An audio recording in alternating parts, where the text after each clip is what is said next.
Hi, I'm Jeff from Budo Belly. This channel is about helping combat sport athletes over 40 and 50 train intelligently, recover well, and stay in the game for decades. Today I'd like to share why boxing completely changed my expectations about what training after 50 could look like.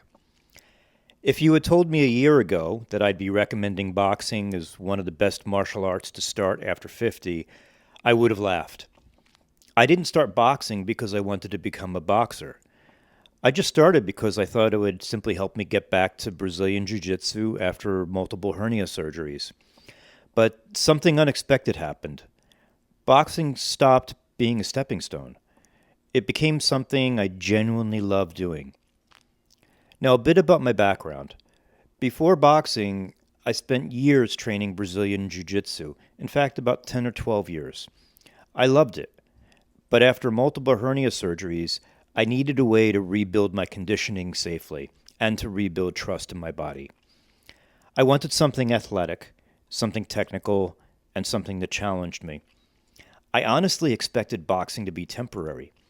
Instead, it's become something I look forward to multiple times per week. One of the biggest surprises was realizing that every workout doesn't have to leave me exhausted and beat up. Some days I focus on the heavy bag. Other days it's footwork. Sometimes I spend an entire session just on shadow boxing. And other days I'll push the pace. The beauty of boxing is that the intensity is quite adjustable. As we get older, that flexibility becomes one of boxing's greatest strengths. In fact, boxing is one of the best full-body workouts I've ever done. Many people who don't train in striking arts may think that punching is all about the arms. It really isn't.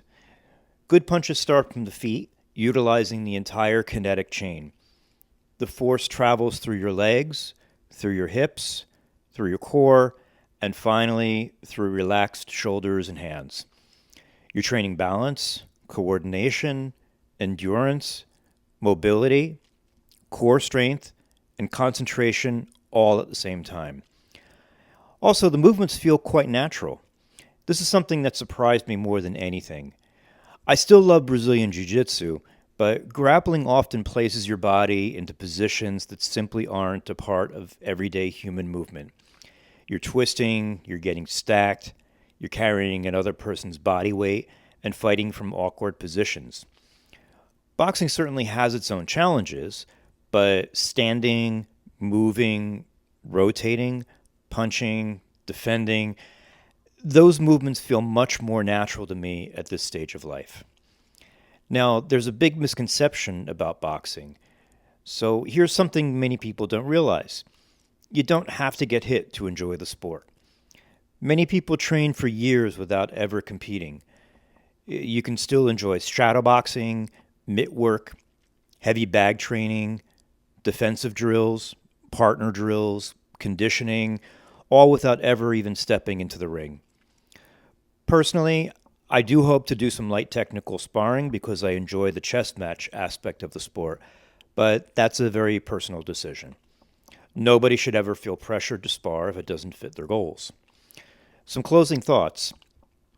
The funny thing is, I started boxing because I wanted to return to Brazilian Jiu-Jitsu, and that still may happen someday. But boxing has become much more than rehabilitation. It's become a sport I genuinely enjoy. I leave the gym feeling challenged and not broken. I'm continually learning, and my conditioning keeps improving. And I believe it's something I can continue doing for decades. In fact, there's a 74-year-old at my boxing club who didn't start training until age 65, and he now competes regularly in the Masters division and does quite well. If you're over 50, and if you've ever wondered whether boxing might be right for you, I'd really encourage you to visit a local boxing gym and give it a try. You may discover exactly what I did. For more details, I've linked the accompanying article from budobelly.com in the description below. If you've had similar experiences with training, recovery, or staying active as you've gotten older, let me know in the comments. And if you'd like more content on combat sports, fitness, and healthy aging, please subscribe to the channel. I'll see you next time.